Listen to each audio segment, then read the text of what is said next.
ನಮಸ್ತೆ ವೀಕ್ಷಕರೇ. ಈ ಮಾಘ ಮಾಸದಲ್ಲಿ ಎಳ್ಳು ದಾನ ಮಾಡೋದು ತುಂಬ ವಿಶೇಷತೆ ಮತ್ತು ನಿಮಗೆ ಒಳ್ಳೆಯದಾಗತ್ತೆ.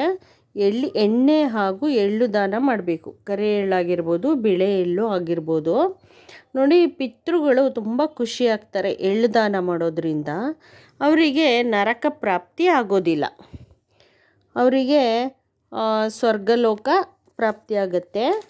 ಮತ್ತು ಅವರು ಮುಂದಿನ ಜನ್ಮದಲ್ಲಿ ಅವರಿಗೆ ತುಂಬ ಶುಭ ಆಗುತ್ತೆ. ಅವರು ಮುಂದಿನ ಜನ್ಮದಲ್ಲಿ ಚಿರಂಜೀವಿ ಆಗ್ತಾರೆ.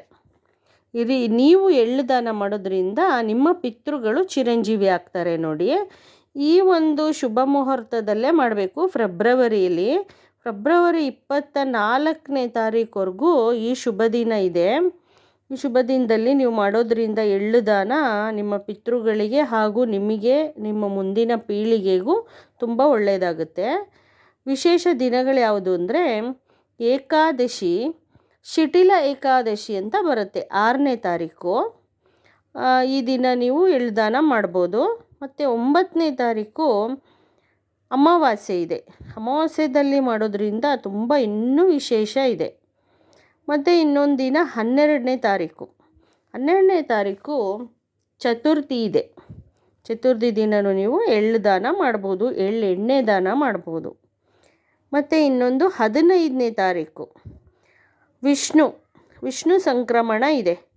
ವಿಷ್ಣು ಸಂಕ್ರಮಣ ಇರೋದ್ರಿಂದ ನೀವು ದಾನ ಮಾಡೋದ್ರಿಂದ ನಿಮಗೆ ಸ್ವರ್ಗಲೋಕ ಪ್ರಾಪ್ತಿ ಆಗತ್ತೆ. ನಿಮ್ಮ ಕರ್ಮಗಳೆಲ್ಲ ಕಳೆದು ಪುಣ್ಯ ಪ್ರಾಪ್ತಿ ಆಗತ್ತೆ.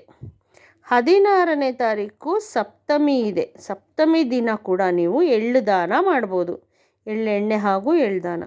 ಮತ್ತು ಇನ್ನೊಂದು 22ನೇ ತಾರೀಕು ಗುರು ಪುಷ್ಯಾಮೃತ ಯೋಗ ಇದೆ. ಈ ದಿನ ಮಾಡಿದ್ರಂತೂ ಇನ್ನೂ ನಿಮಗೆ ತುಂಬ ವಿಶೇಷತೆ ಇದೆ. ಗುರು ಪುಷ್ಯಾಮೃತ ಅಂದರೆ ಅವತ್ತು ಗುರುಗಳ ಆಶೀರ್ವಾದ ಸಿಗುತ್ತೆ ನಿಮಗೆ.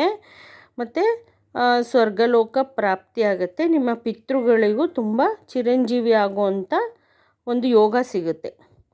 ಮತ್ತು 24ನೇ ತಾರೀಕು ಮಾಘ ಪೌರ್ಣಮಿ, ಮಾಘ ಸ್ನಾನ ಇದೆ.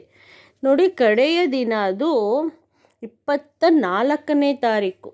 ನಿಮಗೆ ಗೊತ್ತಿರ್ಬೋದು, ಮಾಘ ಸ್ನಾನ ಅಂದರೆ ತುಂಬ ವಿಶೇಷವಾಗಿರೋದು. ನದಿಲಿ ಹೋಗಿ ಸ್ನಾನ ಮಾಡ್ತಾರೆ, ಕಲ್ಯಾಣಿಯಲ್ಲಿ ಹೀಗೆ ಎಲ್ಲ ಕಡೆ ಹೋಗಿ ಸ್ನಾನ ಮಾಡಿ ಪುಣ್ಯಕ್ಷೇತ್ರ ಎಲ್ಲ ದರ್ಶನ ಪಡ್ಕೊಳ್ತಾರೆ. ನೀವು ಅಲ್ಲಿ ಹೋಗಿ ಎಳ್ಳು ದಾನ ಮಾಡ್ಬೋದು. ತಿಲದಾನ ಮತ್ತು ಎಳ್ಳೆಣ್ಣೆ ದಾನ ಮಾಡೋದ್ರಿಂದ ನಿಮಗೆ ನಿಮ್ಮ ಮೇಲಿರೋ ಅಂಥ ಕೆಟ್ಟ ಒಂದು ನೆಗೆಟಿವಿಟಿ ಎಲ್ಲ ಹೋಗುತ್ತೆ. ನಿಮ್ಮ ಕುಟುಂಬದವ್ರಿಗೆ ಯಾವ ತೊಂದರೆನೂ ಆಗೋದಿಲ್ಲ. ಯಾವುದಾದ್ರೂ ಕರ್ಮ ಇದ್ದರೆ ಕರ್ಮ ಎಲ್ಲ ಕಳೆಯುತ್ತೆ, ಪುಣ್ಯ ಪ್ರಾಪ್ತಿ ಆಗತ್ತೆ. ಮತ್ತು ಸ್ವರ್ಗಲೋಕ ಸಿಗುತ್ತೆ ನಿಮಗೆ. ಸ್ವರ್ಗಲೋಕ ಸಿಗುವಂಥ ಪ್ರಾಪ್ತಿ ಆಗತ್ತೆ ನಿಮಗೆ. ಹೀಗೆ ನೀವು ಎಣ್ಣೆ ಹಾಗೂ ಎಳ್ಳು ದಾನ ಮಾಡಿ. ಮತ್ತು 24ನೇ ತಾರೀಕು ವಿಶೇಷವಾದ ಮಾಘ ಪೌರ್ಣಮಿ ಇರೋದರಿಂದ ಮಾಘ ಸ್ನಾನ ಮುಗಿಸ್ಬೇಕು ನೀವು. ಅವತ್ತೇ ಕೊನೆ ದಿನ. ನೋಡಿ, ಈ ಒಳ್ಳೆ ಶುಭ ದಿನಗಳೆಲ್ಲ ನಾನು ಡೇಟ್ ಸಮೇತ ನಿಮಗೆ ಹೇಳಿದ್ದೇನೆ. ಇದನ್ನು ನೀವು ಫಾಲೋ ಮಾಡಿಕೊಂಡು ಆ ದಿನ ನೀವು ಎಳ್ಳು ದಾನ ಮಾಡಿ. ನಿಮ್ಮ ಪಿತೃಗಳಿಗೂ ಒಳ್ಳೆಯದಾಗತ್ತೆ, ನಿಮಗೂ ಒಳ್ಳೆಯದಾಗುತ್ತೆ. ನೋಡಿ, ಮತ್ತೆ ನಾನು ನಿಮಗೆ ಅಮಾವಾಸ್ಯೆ ದಿನ 9ನೇ ತಾರೀಕು ಹೇಳಿದ್ದೀನಿ ನೋಡಿ. ಆ ದಿನ ನೀವು ಅಮಾವಾಸ್ಯೆ ದಿನ ಶನಿದೇವರಿಗೆ ನೀವೇನು ಮಾಡಬೇಕು ಅಂದರೆ, ಎಳ್ಳು ಪ್ಯಾಕೆಟು, ನವಗ್ರಹದಲ್ಲಿ ಎಳ್ಳು ಪ್ಯಾಕೆಟು ಶನಿದೇವರ ಹತ್ರ ಇಟ್ಬಿಟ್ಟು ಒಂದು ಬೆಲ್ಲ, ಎಲೆ, ಅಡಿಕೆ, ಬಾಳೆಹಣ್ಣು, ದಕ್ಷಿಣೆ ಇಷ್ಟು ಇಟ್ಬಿಟ್ಟು ನೀವು ಅವತ್ತು ಕರೆ ಎಳ್ಳಿಟ್ಬಿಟ್ಟು ಶನಿ ಮಹಾತ್ಮ ಸ್ವಾಮಿಗೆ ವಸ್ತ್ರ ಹಾಕಬೇಕು ನೀವು. ಅದು ಬ್ಲ್ಯಾಕ್ ಬಟ್ಟೆ ಆಗಿರುತ್ತಲ್ಲ, ಕರೆ ಬಟ್ಟೆ, ಅದನ್ನು ವಸ್ತ್ರ, ಶಲ್ಯ ಬರುತ್ತೆ.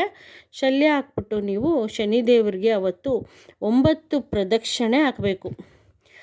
ನಾನು ಹೇಳಿದ್ದೀನಲ್ಲ, ಅಮಾವಾಸ್ಯೆ ದಿನ ಹಾಕೋದ್ರಿಂದ ನೀವು ಎಳ್ಳು ಶನಿದೇವರಿಗೆ ಅರ್ಪಣೆ ಮಾಡೋದ್ರಿಂದ ಈ ಮಾಘ ಮಾಸದಲ್ಲಿ ನಿಮಗೆ ಎಲ್ಲ ಪುಣ್ಯ ಪ್ರಾಪ್ತಿ ಆಗತ್ತೆ. ಶನಿದೇವರು ನೀವು ಏನೇ ತಪ್ಪುಗಳನ್ನ ಮಾಡಿದರೂ ನಿಮ್ಮನ್ನು ಕ್ಷಮಿಸ್ತಾರೆ.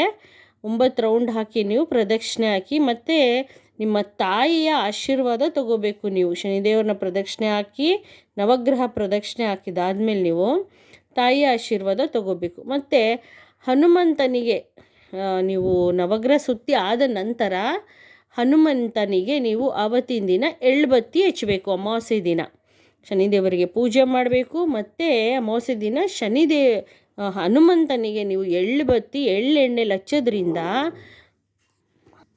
ಹೀಗೆ ನೀವು ಹನುಮಂತನಿಗೆ ಎಳ್ಳೆಣ್ಣೆ ಎಳ್ಳುಬತ್ತಿ ಹಚ್ಚೋದ್ರಿಂದ ಶನಿದೇವರೇ ಹೇಳಿದ್ದಾರೆ. ಯಾಕೆ ಅಂದರೆ ಹನುಮಂತ ಶನಿದೇವರಿಗೆ ಮೈಯೆಲ್ಲ ಗಾಯ ಆಗಿರುತ್ತೆ. ಆವಾಗ ಹನುಮ ಏನು ಮಾಡ್ತಾರೆ, ಎಳ್ಳೆಣ್ಣೆ ತಗೊಂಡು ಮೈಯೆಲ್ಲ ಹಚ್ಚಿ ಶನಿದೇವರಿಗೆ ಚೈತನ್ಯ ಬರುತ್ತೆ. ಆವಾಗ ಶನಿದೇವರು ಹೇಳ್ತಾರೆ, ನಿನ್ನ ಹೆಸರಲ್ಲಿ ನನ್ನ ಹೆಸರಲ್ಲಿ ನಿನಗೆ ಯಾರು ಎಳ್ಳು ಬತ್ತಿ ತಂದು ಹಾಕ್ತಾರೆ, ಎಳ್ಳೆಣ್ಣೆ ದೀಪ ಹಚ್ತಾರೆ, ಅವರಿಗೆ ನಾನು ಯಾವುದೇ ಕಾರಣಕ್ಕೂ ಅವ್ರಿಗೂ ತೊಂದರೆ ಮಾಡಲ್ಲ, ಅವ್ರಿಗೆ ಕಷ್ಟ ಕೊಡಲ್ಲ, ಅವ್ರಿಗೆ ಆಶೀರ್ವಾದ ಮಾಡ್ತೀನಿ, ಅವ್ರಿಗೆ ಒಳ್ಳೇದು ಮಾಡ್ತೀನಿ ಅಂತ ಹೇಳ್ತಾರೆ. ಅದರಿಂದ ನೀವು ಅವತ್ತಿನ ದಿನ ಹನುಮನಿಗೆ, ಯಾರಿಗೆ ಮಹಾದಶೆ ನಡೀತಿದೆ, ಅಂತರ್ದಶೆ ನಡೀತಿದೆ, ಅಷ್ಟಮ ಶನಿ ಪಂಚಮ ಶನಿ ನಡೀತಿದೆ, ಇಂಥವರೆಲ್ಲ ಆ ದಿನ ಶನಿದೇವರಿಗೆ ಎಳ್ಳರ್ಪಣೆ ಮಾಡಿ 9 ಪ್ರದಕ್ಷಿಣೆ ಹಾಕಿ ಅನಂತರ ಎಳ್ಳುಬತ್ತಿನ ನೀವು ಹನುಮಂತನಿಗೆ ಹಚ್ಚಬೇಕು. ನೀವು ಹಚ್ಚಿ ನೀವು ಪ್ರಾರ್ಥನೆ ಮಾಡ್ಕೊಳ್ಳಿ, ನಿಮ್ಮ ಎಲ್ಲ ಕಷ್ಟ ಕಳೆಯುತ್ತೆ. ಮತ್ತು ಅವತ್ತಿನ ದಿನವೇ ನೀವು ಅಮಾವಾಸ್ಯೆ ದಿನ ಹನುಮಾನ್ ಚಾಲೀಸ್ ಹೇಳ್ಕೊಬೇಕು. ಹನುಮಾನ್ ಚಾಲೀಸ್ ಹೇಳ್ಕೊಳೋದ್ರಿಂದ ನೀವು ಪ್ರತಿ ಅಮಾವಾಸ್ಯೆ ದಿನ, ಮಂಗಳವಾರ ದಿನ, ಶನಿವಾರ ದಿನ ಹನುಮಾನ್ ಚಾಲೀಸ್ ಹೇಳ್ಕೊಳ್ಳಿ. ಹನುಮಾನ್ ಚಾಲೀಸಲ್ಲಿ ತುಂಬ ಅಂದರೆ ಶಕ್ತಿಯುತವಾದ ಒಂದು ಅನುಗ್ರಹ ಸಿಗುತ್ತೆ ನಿಮಗೆ. ನಿಮ್ಮ ಕಷ್ಟಗಳೆಲ್ಲ ಕಳೆಯುತ್ತೆ, ನಿಮಗೆ ಅಭಿವೃದ್ಧಿ ಆಗುತ್ತೆ, ಯಾವ ತೊಂದರೆನೂ ಆಗೋದಿಲ್ಲ ಹನುಮಾನ್ ಚಾಲೀಸ್ ಹೇಳ್ಕೊಳ್ಳೋದ್ರಿಂದ. ಸಾಧ್ಯವಾದರೆ ಪ್ರತಿದಿನವೂ ಹೇಳ್ಕೊಳ್ಳಿ, ಸಂಜೆ ಟೈಮು, ಇಲ್ಲ ಮಂಗಳವಾರ ಹೇಳ್ಕೊಳ್ಳಿ, ಶನಿವಾರ, ಅಮಾವಾಸ್ಯೆ, ಪೌರ್ಣಮಿ ಹೀಗೆ ಹೇಳ್ಕೊಳ್ಳಿ. ಮತ್ತು ಇನ್ನೊಂದು ದಿನ ವಿಷ್ಣುಪಾದ ಸಂಕ್ರಮಣ ಅಂತ ಬರುತ್ತೆ. ಆ ದಿನ ನೀವು ಪುಣ್ಯಕ್ಷೇತ್ರಕ್ಕೆ ಹೋಗಿ ಪೂಜೆ ಮಾಡಿಸ್ಕೊಂಡು ನೀವು ಅಲ್ಲಿ ಕೂಡ ಎಳ್ಳು ದಾನ, ನೋಡಿ ಅರಿಶಿನ ಕುಂಕುಮ ಕೊಡ್ಬೋದು ಮುತ್ತೈದೆಯರಿಗೆ. ಅದರಲ್ಲಿ ನೀವು ಎಳ್ಳು ಪ್ಯಾಕೆಟ್ ಇಟ್ಬಿಟ್ಟು ಅದರಲ್ಲಿ ಸ್ವಲ್ಪ ಏನೇನು ಹಾಕೋದಿರುತ್ತೆ ಎಲ್ಲ, ಬೆಲ್ಲ, ಕಡಲೆ ಬೀಜ, ಕಡಲೆ, ಈ ರೀತಿ ಎಲ್ಲ ಮಿಕ್ಸ್ ಮಾಡಿ ನೀವು 9 ಮುತ್ತೈದೆಯರಿಗೆ ಆ ದಿನ ನೀವು ಎಳ್ಳು ದಾನ ಮಾಡಿ. ಮತ್ತು ದೇವಸ್ಥಾನಕ್ಕೆ ಎಳ್ಳೆಣ್ಣೆ ಕೊಡೋ ಶಕ್ತಿ ಇದ್ದರೆ ಕೊಡಿ. ಆ ದಿನ ಎಳ್ಳು ದಾನ ಮಾಡಿ. ನಿಮಗೆ ವಿಷ್ಣುವಿನ ಆಶೀರ್ವಾದ ಪ್ರಾಪ್ತಿಯಾಗುತ್ತೆ. ಪ್ರಭು ವಿಷ್ಣುವಿನ ಆಶೀರ್ವಾದ ನಿಮಗೆ ಪ್ರಾಪ್ತಿ ಆಯಿತು ಅಂದರೆ ನಿಮಗೆ ತುಂಬ ಒಳ್ಳೆಯದಾಗುತ್ತೆ. ಮತ್ತು ಸಪ್ತಮಿ ದಿನ ಮತ್ತು ಹೇಳಿದ್ನಲ್ಲ, ಮತ್ತು ಗುರುಪುಷ್ಯಾಮೃತ, ಮಾಘಪೌರ್ಣಮಿ, ಹೀಗೆ ನೀವು ಇಂಥ ಎಲ್ಲ ಒಳ್ಳೆ ಪುಣ್ಯ ದಿನ ಅಂದು ನೀವು ಎಳ್ಳು ದಾನ ಮಾಡಿ, ಎಳ್ಳು ತಿಲದಾನ, ಎಣ್ಣೆ ದಾನ ಮಾಡಿ, ನಿಮಗೆಲ್ಲ ಒಳ್ಳೆಯದಾಗತ್ತೆ. ಮತ್ತು ನಿಮ್ಮ ಪಿತೃಗಳಿಗೆ ಮುಂದಿನ ಜನ್ಮದಲ್ಲಿ ಅವರು ತೃಪ್ತಿಯಾಗಿಲ್ಲ, ಅವರು ಸ್ವರ್ಗಲೋಕ ಸೇರಿಲ್ಲ ಅಂದರೆ ನೀವು ಈ ರೀತಿ ಮಾಡಿದ್ರೆ ನೋಡಿ, ಅವರು ಮುಂದಿನ ಜನ್ಮದಲ್ಲಿ ಚಿರಂಜೀವಿ ಆಗ್ತಾರೆ. ಚಿರಂಜೀವಿ ಆಗೋದ್ರಿಂದ ಅದು ನಿಮಗೂ ಆಶೀರ್ವಾದ ಸಿಗುತ್ತೆ. ಅವರು ಕಷ್ಟಪಡ್ತಾ ಇದ್ದರೆ ನಿಮಗೂ ಲೈಫಲ್ಲಿ ಒಳ್ಳೆಯದಾಗೋದಿಲ್ಲ, ನಿಮ್ಮ ಮಕ್ಳಿಗೂ ಮೊಮ್ಮಕ್ಳಿಗೆ ಯಾರಿಗೂ ಆಗೋದಿಲ್ಲ. ಅದರಿಂದ ನೀವು ಎಳ್ಳುದಾನ ಮಾಡಿ, ಅವ್ರು ಯಾವಾಗ ಅವ್ರಿಗೆ ಒಳ್ಳೆಯದಾಗುತ್ತೆ, ಅವ್ರು ತೃಪ್ತಿಯಾಗಿ ಸ್ವರ್ಗಕ್ಕೆ ಸೇರ್ತಾರೆ, ಆವಾಗ ನಿಮಗೆ ಆಶೀರ್ವಾದ, ನಿಮ್ಮ ಮಕ್ಕಳು ಮೊಮ್ಮಕ್ಕಳು, ನಿಮ್ಮ ಮುಂದಿನ ಪೀಳಿಗೆ ಎಲ್ಲ ಸುಖವಾಗಿ ಇರ್ತಾರೆ ವೀಕ್ಷಕರೇ. ಮತ್ತು ಎಲ್ಲರಿಗೂ ಒಳ್ಳೆಯದಾಗಲಿ ವೀಕ್ಷಕರೇ. ನನ್ನ ಚಾನಲ್ನ ಸಬ್ಸ್ಕ್ರೈಬ್ ಮಾಡಿ, ಲೈಕ್ ಮಾಡಿ, ಶೇರ್ ಮಾಡಿ ವೀಕ್ಷಕರೇ. ನಮಸ್ತೆ.